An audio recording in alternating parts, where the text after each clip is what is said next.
check my mirrors and signal, positioning my car to make this right turn.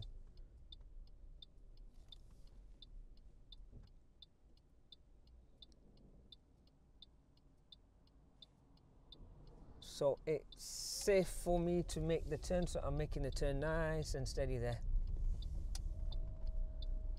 So this silver car in front of me, he did get stuck because we're waiting for the van which was on my right hand side. So maybe in this scenario I should not have made the turn. I should have waited until the van could come up. But the problem was, because I was making the right turn, I was blocking the van, so the van couldn't move anyway. So it was probably safer for me to make the turn, making sure it was safe for me to turn into the road because of the silver car, the learner in front of me.